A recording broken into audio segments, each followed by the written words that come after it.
Islam, Shalom, Osio, Assalamu Alaikum, Hola, Aloha, Bonjour. This is your brother Zach Bey, Indigenous American Moor, coming to you live and in full effect. Thank you for joining me.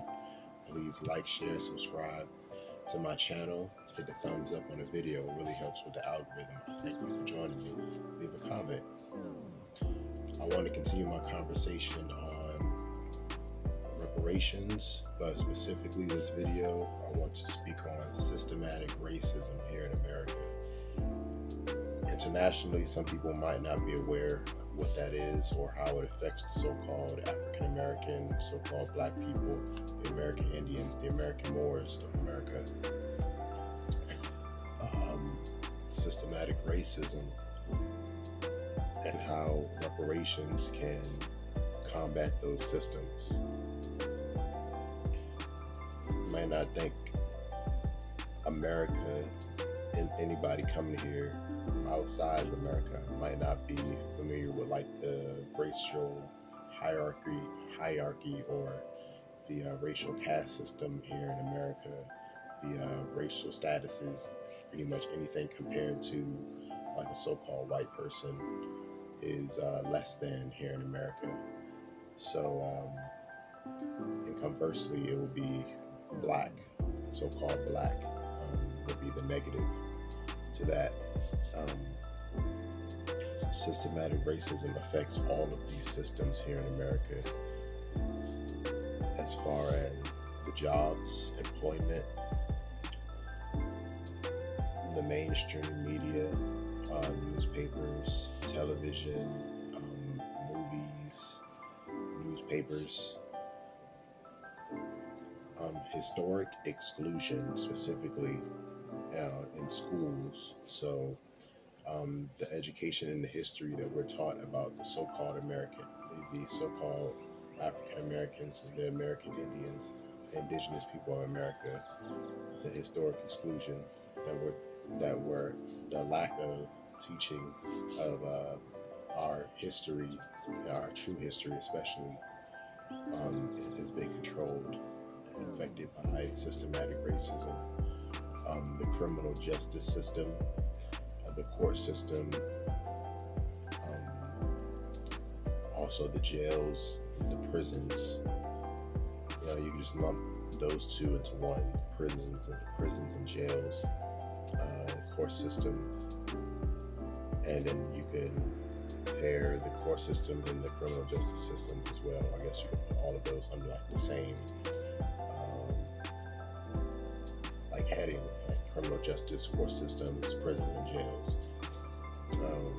Specifically, these systems relies on jobs. Like these people rely on jobs created by this system. So parasites who want to live off of another nation's virtues by perpetually keeping them down in a caste system, negative self-image, lack of capital, lack of opportunity, lack of history, just deficient and negative in any kind of regard in this society. That's where they want so-called Black people or the American Indians to be.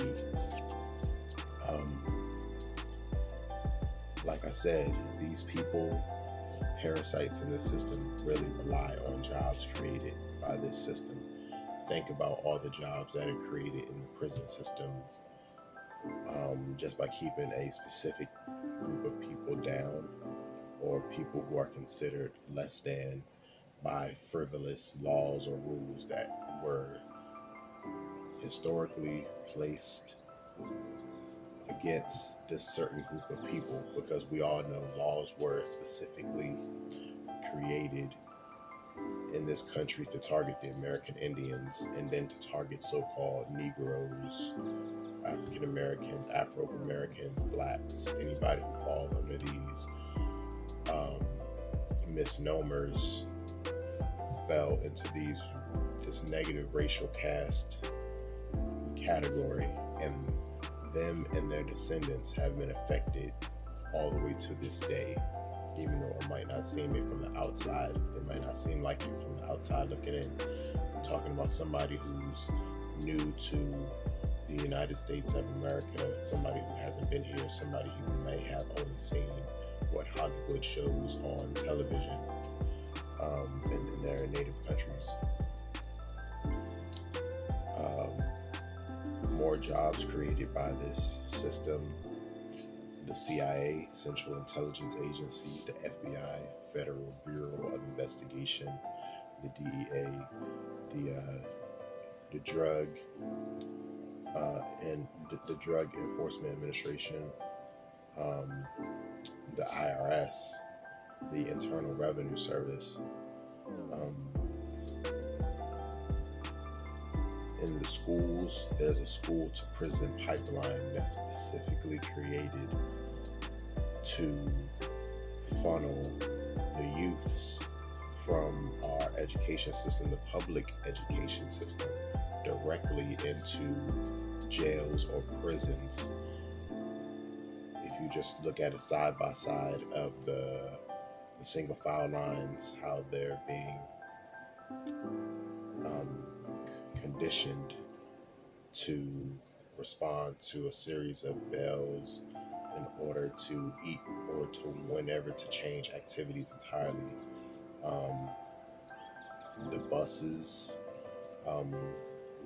the fluorescent lightings, the structural environment that we place our children into in the public school systems really mimics like a soft prison, a soft jail, and then they can easily be ushered from this education system with a lack of knowledge of self and the working world around them into just being a numbered prisoner in this system to be fed off of